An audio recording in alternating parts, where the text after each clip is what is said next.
भूर्भुवस्वः तत्सवितुर्वरेण्यं भर्गो देवस्य धीमहि धियो यो नः प्रचोदयात्। ओम शांति शांति शांति। ओम परमपिता परमात्मा ఓం ఓంకు వందనాలు. ఋషులకు, మహర్షులకు, మునులకు, యోగులకు, గురువులకు, ఆచార్యులకు, అధ్యాపకులకు, పెద్దలకు, మాతాపితలకు, శ్రేయోభిలాషులకు, మిత్రులకు అందరికీ వందనాలు. సర్వేభ్యో నమో నమః. ఓం అథ చాణక్యనీతి దర్పణః. భాష్యకారః పరమహంస స్వామి జగదీశ్వరానంద సరస్వతి గారు. స్వామి జగదీశ్వరానంద సరస్వతి గారు చాలా పుస్తకాలు రాయడం జరిగింది. వీరు చాణక్యనీతి దర్పణం అనే ఈ గ్రంథానికి భాష్యం రాయడం జరిగింది. ఇప్పుడు పరమపదించారు. చాణక్యనీతి నిజానికి చాణక్యుడు అనగానే కుటిలత్వం గుర్తుకొస్తుంది, కుట్రలు గుర్తుకొస్తాయి. అందుకే చాణక్య పేరు కూడా మారిపోయింది. కౌటిల్యుడు. చాణక్య పేరు ఎంత ప్రసిద్ధమో కౌటిల్య నామం కూడా అంతే ప్రసిద్ధం. ఈ చాణక్యుని గురించి మనకు క్రీస్తుపురం చరిత్ర, తక్షశిల, చాణక్యుడు అనగా తక్షశిల విశ్వవిద్యాలయం గుర్తుకొస్తుంది. అది ఇప్పుడు పాకిస్తాన్, ఆఫ్ఘనిస్తాన్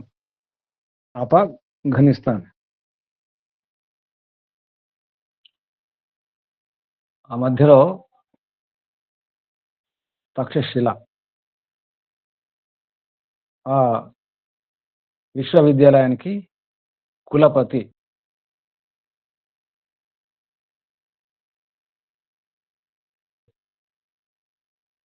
ఛాన్సలర్.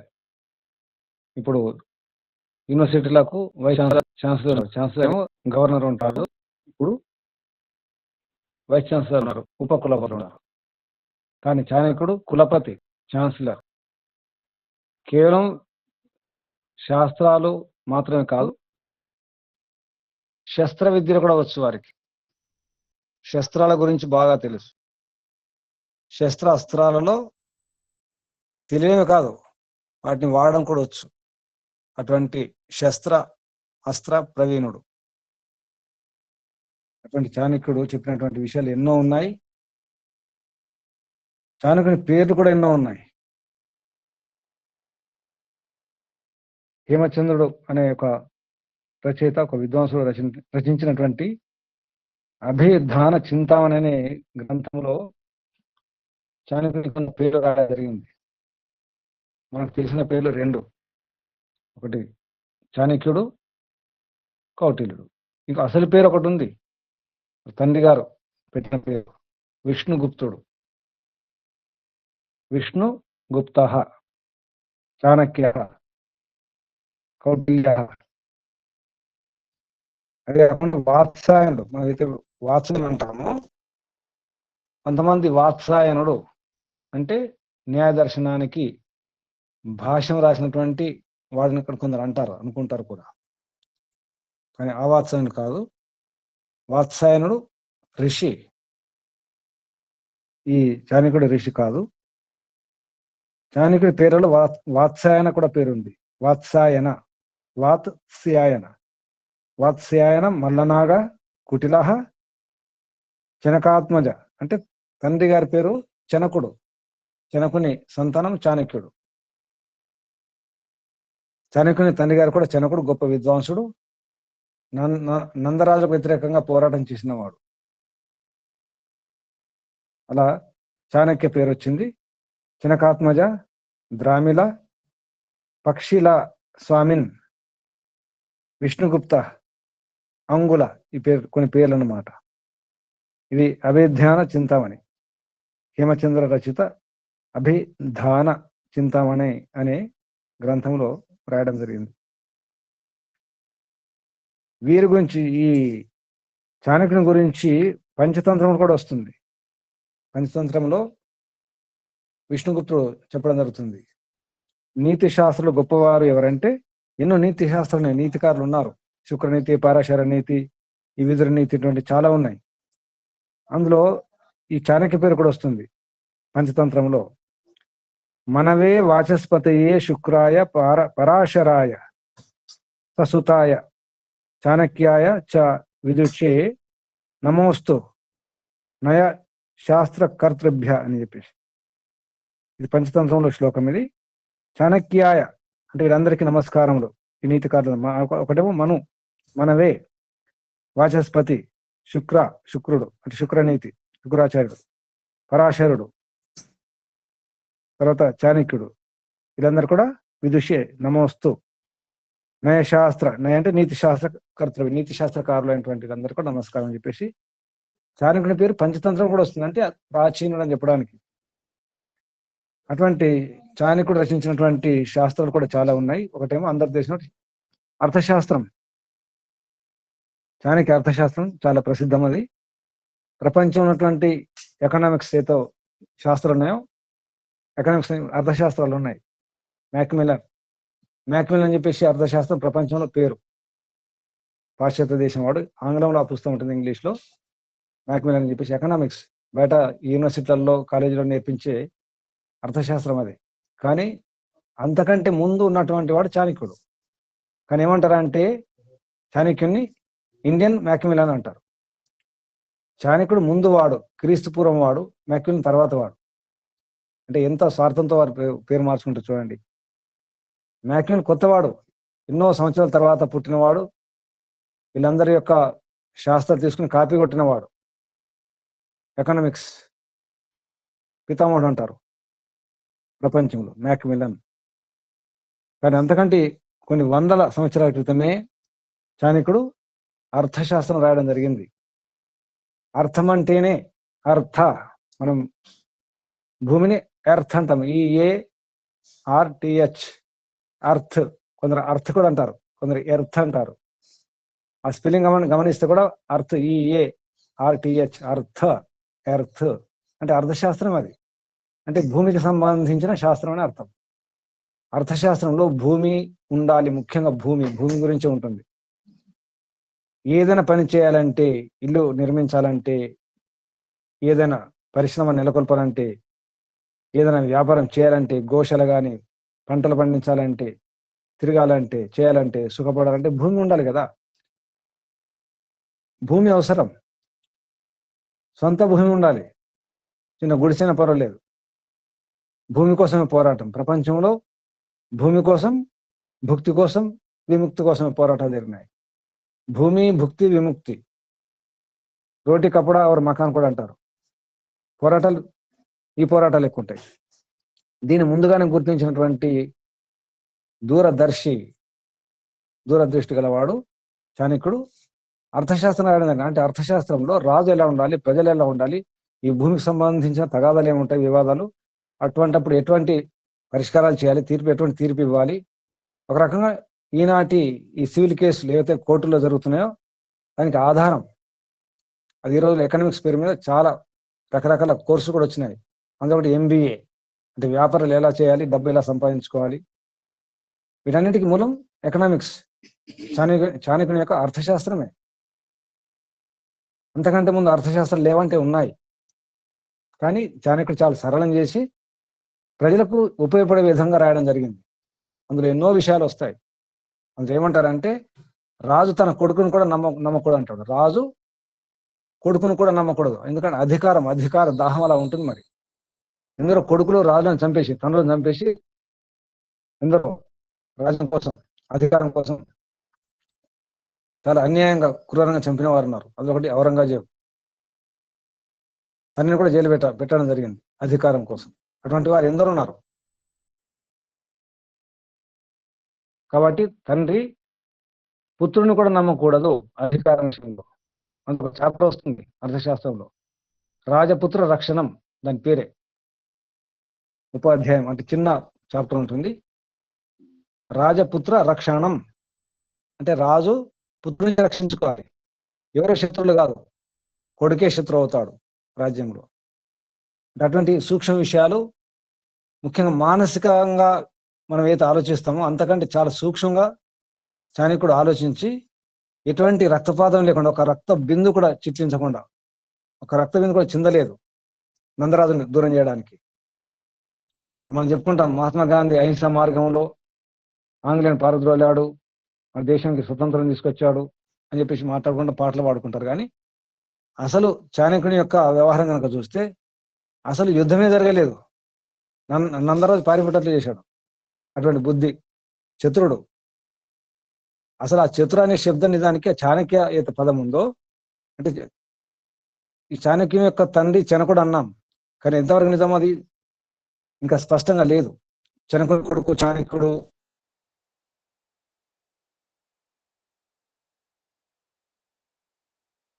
అని మనం అంటుంటాం. కానీ రాస్తారు కొందరు శాస్త్రకారులు, ఇతిహాసకారులు రాశారు చనకుడి కుమారుడు చాణక్యుడు. కానీ చాణక్యుడు అంటే చతురుడు అని కూడా, చతురుడు మహామేధావి బుద్ధిమంతుడు, అందుకే చాణక్య. ఇటువంటి కూడా అభిప్రాయాలు అన్నారు. చాణక్యుడు రచించినటువంటి గ్రంథాలు ఎన్నో ఉన్నాయి. అదొకటి వృద్ధ చాణక్య, చాణక్య నీతి శాస్త్రం, చాణక్య సార సంగ్రహం, లఘు చాణక్య, చాణక్య రాజనీతి శాస్త్రం. ఇలా యుద్ధం చేసేటప్పుడు ఎలా శత్రువును ఓడించాలి, ఎలా జయించాలి అనే విషయంలో కూడా రాయడం జరిగింది. ఎలా ఓడించాలి, చిన్న చిన్న ఉపాయాలు. అందులో ఎటువంటి విషయాలు అంటే, ఉదాహరణకు మనకు ఉత్తరాయణి తెలుసు. సైనికులకు ఆకలి వేస్తుంది, అప్పుడు ఆకలి కాకుండా ఉండాలి, ఎటువంటి నీరసం ఉండకూడదు, బలం ఉండాలి, యుద్ధం చేయాలి. ఎటువంటి ఆహారం ఇవ్వాలో రాయడం జరిగింది. ఉత్తరేణి గింజలు అంటే పొట్టు తీసేసి, ఆ ఉత్తరేణి బియ్యం అనుకోండి, బియ్యాన్ని పాయసం చేసి ఆవు పాలలో ఉడికించి ఇస్తే వారం 10 రోజుల వరకు సైనికులు ఉండగలుగుతారు, ఎటువంటి నీరసం లేకుండా, ఎటువంటి బలహీనత లేకుండా. ఇటువంటి ఎన్నో రాయడం జరిగింది. ఎటువంటి విషయాలను ఎలా తయారు చేయాలి, విషప్రయోగం ఎలా చేయాలి, విషకన్యను తయారు చేయడం, ఇటువంటి చాలా రాయడం జరిగింది. పెద్ద ఉపకారం ఏంటంటే చాణక్య చేసిన ఉపకారం, మీరు ఎలా ఉన్నా పర్వాలేదు కానీ మన ధర్మాన్ని పాటించండి అని ఒక వెసులుబాటు కలిగించిన వాడు. అంటే మీరు రాళ్ళ మొక్కుతున్నారా, దీన్ని మొక్కుతున్నారా, ఏం చేస్తున్నారు, మాంసం తింటున్నారో ఏమైనా తర్వాత మీ ఇష్టం అది. కానీ ముందు మీరు భారతీయులు, ఈ దేశంలో ఉండాలి, దేశాన్ని గౌరవించాలి, దేశాన్ని రక్షించుకోవాలి, దేశభక్తి ఉండాలని చెప్పేసి మొట్టమొదలు ఈ అవకాశం కల్పించినటువంటి అంటే ఒక రాజనీతి అన్నమాట ఇది. ఇప్పుడు మీరు మాంసం తినారనుకోండి, వెలివేస్తే వెళ్ళిపోతారు, శత్రుల వైపు వెళ్ళిపోతారు కదా.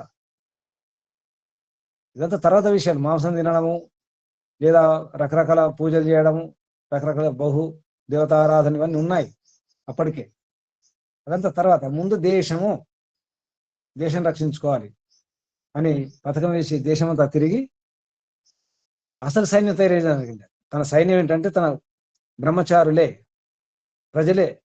ప్రజలను సైనికులుగా మార్చింది మొట్టమొదలు చాణక్యుడు. ప్రజలను తయారు జరిగింది సైనికులుగా. ఆ ప్రజల సైన్యం చూసి, ఆ బ్రహ్మచారుల యొక్క నాయకత్వం చూసి అలెగ్జాండర్, సికిందర్ అంటారు, అలెగ్జాండర్ తెలుసు మీకు, గ్రీక్ వీరుడు, పారిపోవాల్సి వచ్చింది. చరిత్రలో ఈ విషయం రాయలేదు, కానీ చాణక్యుడు చేసినటువంటి పెద్ద రాజనీతి, పెద్ద కుట్రానికంటే బుద్ధి అని చెప్పవచ్చు. అటువంటి చాతుర్యం గలవాడు. కాబట్టి చాణక్య అంటే మరో అర్థం చెప్పాను, చతురుడు అని అర్థం. ఈ విధంగా మనం చాణక్యుని గురించి ఎంత తెలుసుకోవచ్చు. మనం ఇప్పుడు కూడా ఎన్నో అడుగడుగున కూడా చాణక్యుని ఒక మాటలు ఆ సామెతలు వాడుతున్నాం. అందులో ఒకటి ధనం మూలం ఇదం జగత్. అందరం అంటాం ధనం మూలం ఇదం జగత్, ధనం మూలం ఇదం జగత్, ధనమేర అన్నిటికి మూలం అని చెప్పేసి పాట కూడా వాడుకుంటారు. ఈ సామెత, ఈ వాక్యం చాణక్యుడిది. కానీ ముందు ఆ శ్లోకంలో ముందు మాట, ముందు వాక్యం వేదం మూలం ఇదం జ్ఞానం. ఇది ఎవరు చెప్పరు. వేదం మూలం ఇదం జ్ఞానం అని ఈ వాక్యంతో మొదలవుతుంది. చివరి వాక్యం ధనం మూలం ఇదం జగత్. ధనం ఎప్పుడు మూలం అవుతుంది? వేదము జ్ఞానం వచ్చిన తర్వాత. ప్రథమేనార్జిత విద్య ద్వితీయనార్జితం ధనం. ముందు విద్యను ఆర్జించాలి, తర్వాత ధనం. చాణక్యుడు ఇటువంటి ఎన్నో రాయడం జరిగింది. అటువంటి చాణక్య నీతిని మనము అధ్యయనం చేయడానికి ప్రయత్నం చేస్తున్నాము. ఈరోజు సంక్రాంతి సందర్భంగా, ఈ పర్వదిన సందర్భంగా ఈ శాస్త్రాన్ని మనం ప్రారంభించుకోవాలనుకున్నాం. అదేవిధంగా ఆ క్రమంలో విదుర నీతి క్రమంలో చాణక్య నీతి మనకు వ్యవహారంలో, జీవితంలో అడుగడుగున కాపాడడానికి, హెచ్చరించడానికి పనికొచ్చే సామెతలు కూడా ఎన్నో ఉన్నాయి. అటువంటి శాస్త్రాన్ని, నీతి శాస్త్రాన్ని, ముఖ్యంగా రాజనీతి చాలా ఉంటుంది ఇందులో. అందుకే ఆరంభంలోనే ఈ అధ్యాయం పేరు కూడా చెప్పడం జరిగింది. దీని పేరు చాణక్య నీతి దర్పణం. దీన్ని నిజానికి చాణక్య నీతి, ఇది చాణక్య నీతి దర్పణం పేరుతో, దర్పణం అంటే అద్దం అని, చాణక్య నీతి మనకు అద్దంలాగా చూపిస్తుంది మన జీవితాన్ని, మన వ్యవహారాన్ని. ఈ పుస్తకాన్ని ముందు హిందీలో భాషను రాయడం జరిగింది శ్లోకాలకు. అది పరమహంస స్వామి జగదీశ్వర ఆనంద సరస్వతి గారు. దీనికి తెలుగులో మన ఆరమల్ల వెంకయ్య ఆర్య గారు తెలుగులో అనువాదం చేయడం జరిగింది, చాలా చక్కని భాషలో. అది కూడా మీకు పీడిఎఫ్ పెట్టడం జరిగింది, చూడండి. పుస్తకాలు లభిస్తున్నాయి, ఉంటాయి, దొరుకుతాయి. గాయత్రి ఆశ్రమం, పారసిగూడ మేడిబావి, సీతాఫలం మండి, సికింద్రాబాద్, కోడూరు సుబ్బారావు గారు ఆశ్రమం. తెప్పించుకునే ప్రయత్నం చేయండి. లేదా పీడిఎఫ్ తీసుకున్న దాంట్లో కూడా మీరు ఆ పీడిఎఫ్ నుంచి ప్రింట్అవుట్ కూడా తీసుకోవచ్చు, ప్రయత్నం చేయండి. ఇది ఈరోజు మనకు కొంత ఉపోద్ఘాతం చెప్పడం జరిగింది. ఈ చాణక్య నీతి దర్పణం మరొక పేరు కూడా ఉంది, రాజనీతి సముచ్చయం అని పేరు. రాజనీతి సముచ్చయము. సముచ్చయం అంటే ఒక గుత్తు అనమాట, గుచ్చం అంటాం. పూలగుచ్చం లాగా రాజనీతి గుచ్చం, ఇది సముచ్చయం. రాజనీతి గురించి సారం చెప్పడం జరిగింది ఇందులో. అందులో కొన్ని అధ్యాయాలు ఉన్నాయి. ఈ అధ్యాయాల్లో ముఖ్యంగా 17 అధ్యాయాలు ఉన్నాయి ఇందులో. సప్తదశోధ్యాయం, చివరి అధ్యాయం. ఈ అధ్యాయాల్లో ఎన్నో విషయం మనం నేర్చుకోబోతున్నాం. ఇందులో మనకు ఎన్నో విషయాలు వింటుంటాం, మనకు తెలిసిన విషయాలు కూడా వస్తుంటాయి. చాణక్యుడు అందరికి పనికొచ్చే విధంగా ప్రతి ఒక్కరు కూడా, రాజు, ప్రజలు, ప్రతి ఒక్కరు కూడా, అన్ని వర్గాల వారికి, అన్ని వృత్తుల వారికి, అన్ని రంగాలు పనిచేసే వారికి పనికొచ్చే విధంగా ఎన్నో రాయడం జరిగింది. అయితే దీనికి మూలం మనం గమనిస్తే మనుస్మృతియే. మనుస్మృతి కూడా ఒక నీతి శాస్త్రమే, ధర్మశాస్త్రం. అది మానవ నిర్మాణ ధర్మశాస్త్రం, మానవ ధర్మశాస్త్రం. మనుస్మృతి మానవ ధర్మశాస్త్రం. అవి కూడా మనకి ఇందులో కనిపిస్తాయి, ఎవరెవరు ఎలా ఉండాలో. ఇది కొంత పరిచయం జరిగింది, ఉపోద్ఘాతం. ఇది విషయం ఆపేస్తాను. మీకు ఎవరికైనా ఇంతకంటే ఇంకా ఏమైనా వివరాలు ఉంటే చాణక్యుని గురించి చెప్పే ప్రయత్నం చేయండి. అప్పలనాయుడు గారు, మీకు ఏమైనా తెలుసా ఇంకా చాణక్యుని గురించి ఏమైనా ప్రయత్నం చేసిన వారంటే చెప్పవచ్చు. నమస్తే గురుజీ. మీరు చెప్పింది చాలా లోతుగా చెప్పారు గురుజీ. మీరు బాగా అధ్యయనం చేశారు దాంట్లో. మాకు తెలిసింది కొంత, మీరు చెప్పిన దాంట్లో కొంత తెలుసు మాకు. కానీ మీరు లోతుగా అధ్యయనం చేసి చెప్పారు గురుజీ. చెప్పడానికంటే ఇంకా అదనంగా మేము కొంచెం చదివాం, కానీ మరి మీరు అవి కూడా అన్ని మీరు కవర్ చేసినట్టుగా అనిపించింది నాకు. ప్రయత్నం చేయండి గురుజీ, తెలిసిన ప్రయత్నం చేయండి. ఇంకా ఇప్పుడు మీరు చాణక్య సీరియల్ కూడా ఉంది, చాణక్య సీరియల్ కూడా వచ్చింది, చాలా విషయాలు చెప్పడం జరిగింది. ఇప్పుడున్న రాజకీయాలు ఎలా ఉండాలో కూడా అప్పుడు చెప్పడం జరిగింది. అంటే విదేశీయులు రాజ్యం వెళ్ళకూడదు, విదేశీయులకు అసలు పదవి ఇవ్వకూడదు అని చెప్పేసి కూడా చాణక్యుడు అప్పుడు చెప్పాడు ఎప్పుడో. అలాగే ఈ ఫ్రీ ఉచితాలు ఇవ్వకూడదు అనే విషయం కూడా చెప్పడం జరిగింది. ఇటువంటి చాలా విషయాలు చెప్పడం జరిగింది. అవును గురుజీ. శరణార్థులకు కొందరు వస్తుంటారు విదేశీయులు, అటువంటి శరణార్థులు అప్పుడు వచ్చినప్పుడు నమ్మాలా వద్దా, ఇవ్వాలి వద్దా, ఇటువంటి విషయాలు కూడా, అంటే ఈ రాయబారి విషయాలు ఉంటాయి కదా, విదేశీ వ్యవహారాలు, ఇట్లా చాలా విషయాలు చెప్పడం జరిగింది. వీలైతే చాణక్య నీతి ఆ సీరియల్లో తెలుగులో కూడా వచ్చి ఉండొచ్చు, చూడండి తెలుసుకోవడానికి. తెలుగులో కూడా సినిమాలు ఉండొచ్చు, చాణక్య చంద్రగుప్త ఇటువంటి సీరియల్ ఉండొచ్చు, చాణక్యుని గురించి చూడండి, వినండి, తెలుసుకునే ప్రయత్నం చేయండి. పుస్తకాలు మాత్రం అడ్రస్ దొరికింది, గాయత్రి ఆశ్రమం, మేడిబావి, వారాసిగూడ, సీతాఫలం మండి, సికింద్రాబాద్, తెలంగాణ. కోడి సుబ్బారావు గారి ఫోన్ నెంబర్ అంటే ఫోన్ చేయండి, అక్కడ జయరాజ్ గారు ఉంటారు, వారు పంపించే ప్రయత్నం చేస్తారు. ఇది సూచన. లేదా పీడిఎఫ్ ఉంటే పీడిఎఫ్ పంపడం జరిగింది, దాని నుంచి మీరు ప్రింట్అవుట్ తీసుకునే ప్రయత్నం చేయండి. ఇంకేమైనా? అందరికీ సంక్రాంతి శుభాకాంక్షలు.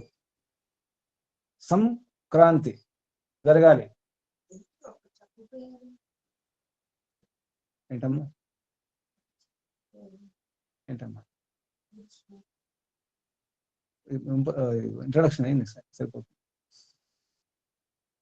అయితే ఒకటి ఏమనుకున్నామంటే, సంక్రాంతికి రోజు మీ సంకల్పాలు అనుకున్నాం కదా, సంకల్పం చేసుకున్నారా, సంకల్పం తీసుకున్నారా, అనుకున్నారా?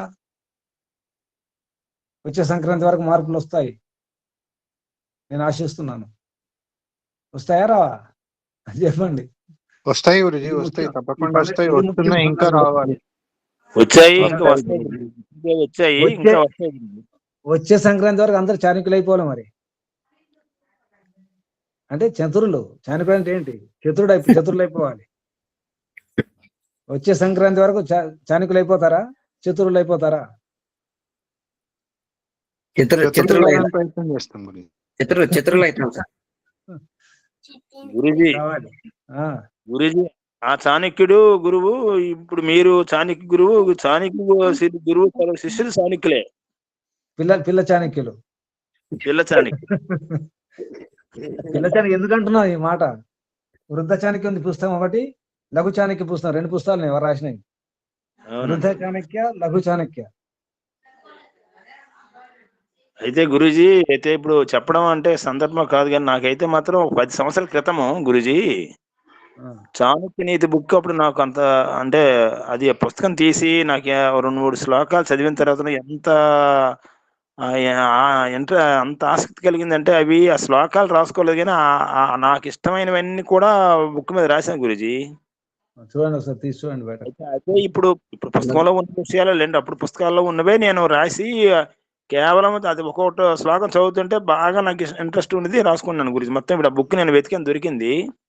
శుభం గురుజీ. అదే చాలా, అసలు మీరు ఇప్పుడు చెప్తుంటే అప్పుడు 10 సంవత్సరాల క్రితం గుర్తు వస్తుంది. అది అప్పుడు ఒకసారి చదివాను, కానీ గొప్ప విశేషమైనటువంటి జ్ఞానం ఉందండి అందులో, చాలా గొప్ప ఆసక్తిగా ఉన్నాయి విషయాలు గురుజీ.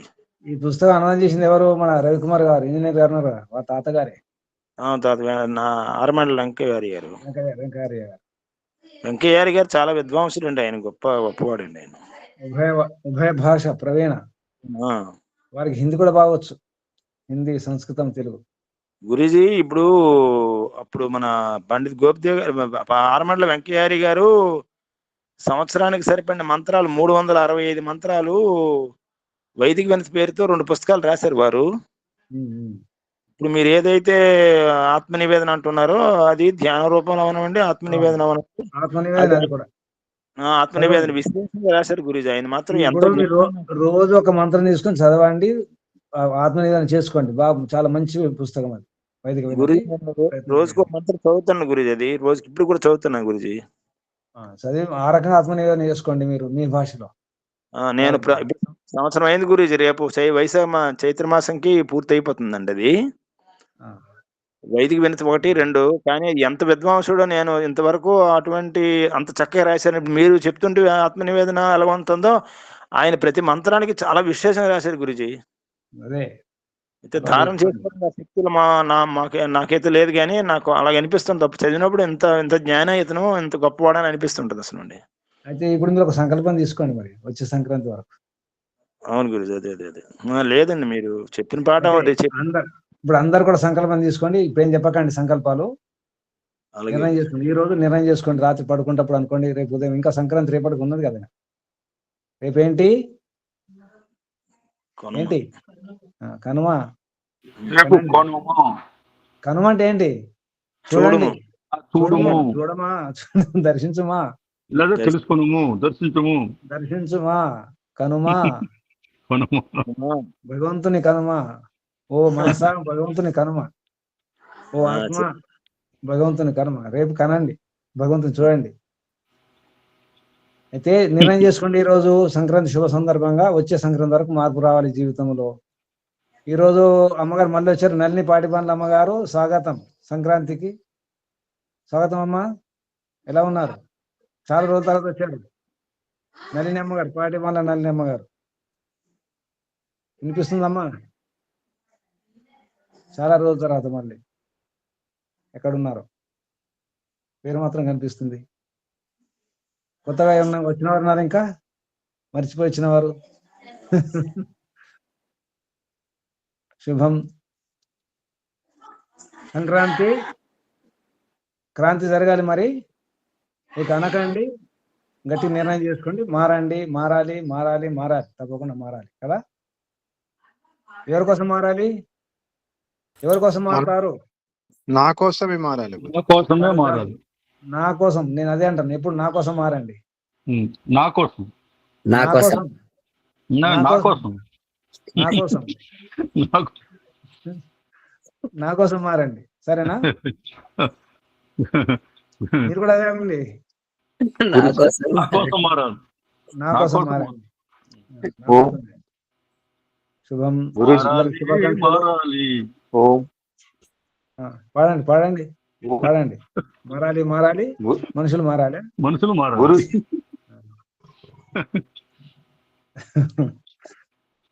మారండి.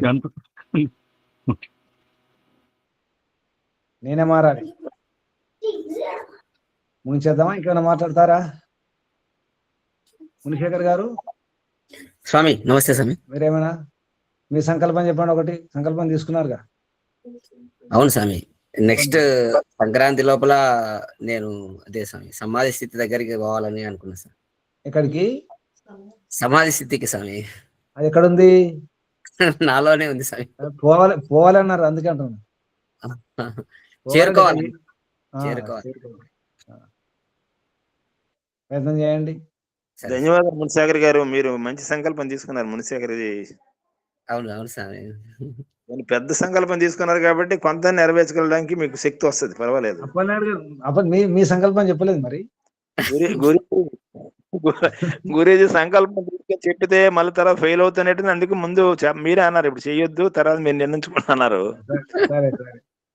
గురూజీ విషయం ఏంటంటే, నేను భోజనం చేసినప్పుడు మాట్లాడకూడదు అనుకుంటున్నాను గురూజీ. ఇప్పుడు ఫెయిల్ అవుతున్నాను, అలాంటి కొన్ని ఉన్నాయి, సరి చేసుకుంటున్నా తప్ప మీకు చెప్తాను గురూజీ. ప్రయత్నం చేయండి, ప్రయత్నం చేస్తుండాలి. రోజు స్నానం చేస్తాం కదా, రోజు మనం శుద్ధి చేసుకుంటాం కదా, అలా రోజు శుద్ధి చేసుకుంటూ ఉండాలి. అంతే గురూజీ, అంతే గురూజీ. మురికిపోతే బండకేసి బాధండి. అది నిజమే గురించి, రోజు శుద్ధి చేసుకుంటున్నారు. మురికిపోకపోతే మరకలు పోవట్లేదు కదా, బండకేసి బాధండి. బండకేసి మీరే బాగుతారు మాకు, మరి ఇంకెందుకు? తెల్లారి బాగుతారు, సాయంత్రం 2 పూటలు బాధించుకుంటున్నాం మేము. ఎందుకు వదులుతుంది?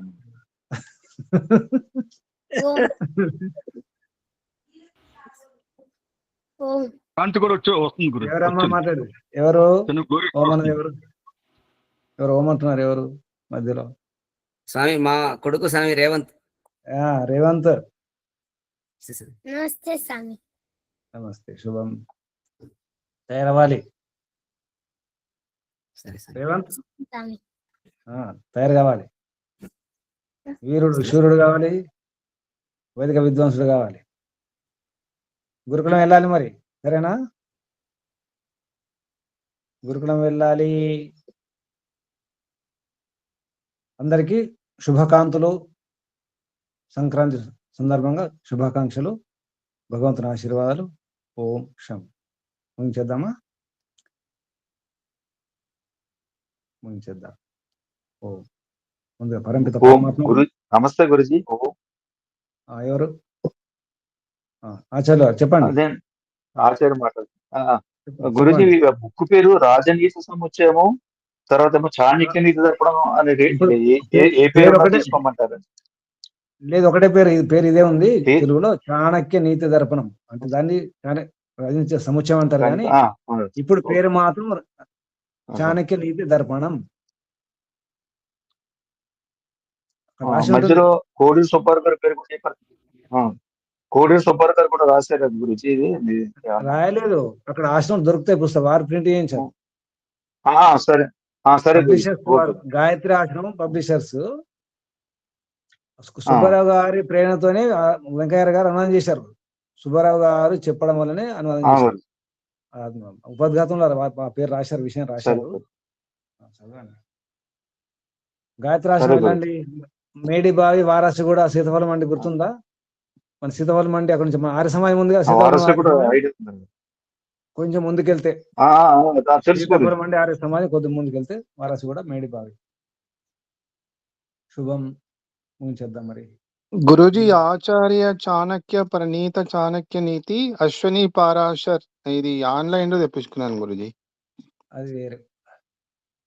అయ్యో, పనికిరాదా గురూజీ? ఇది పనికొస్తుంది, తర్వాత పనికొస్తుంది. శ్లోకాలకు పనికొస్తుంది, ఇది వ్యర్థం కాదు. చాణక్య నీతి దర్పణం అక్కడ వెళ్ళండి, సీతాఫలం మండి. అంటే ఇక్కడ పూణే వచ్చాను గురూజీ, అందుకని ఇంకా ఇది తెప్పించుకున్నాను అర్జెంట్. ఇప్పుడు నేను పీడిఎఫ్ పెట్టాను, చూడండి. స్వామి అది ప్రింట్అవుట్ తీసుకుంటే సరిపోతుంది స్వామి. నేను ప్రింట్అవుట్ తీసుకుని బైండింగ్ చేయించుకున్నా స్వామి. అంతే సరిపోతుంది, ప్రింట్అవుట్ తీసుకుంటే. అక్కడ లేవంట స్వామి, అడిగినాను జయరాజార్య గారు. సరే, ప్రింట్అవుట్ తీసుకోండి అందరూ. అవి ఓల్డ్ పుస్తకాలు లేవని చెప్పినాడు స్వామి. సరే, దర్శన కళలో పెట్టడం జరిగింది, తీసుకోండి. సరేనా? శుభం. ముందుగా పరంపిత పరమాత్మకు, ఋషులకు, మహర్షులకు అందరికి కూడా, మాతాపితలకు, గురువులకు అందరికీ వందనాలు, ధన్యవాదాలు. ఓం శం. శుభం. చేద్దాం. ధన్యవాదాలు.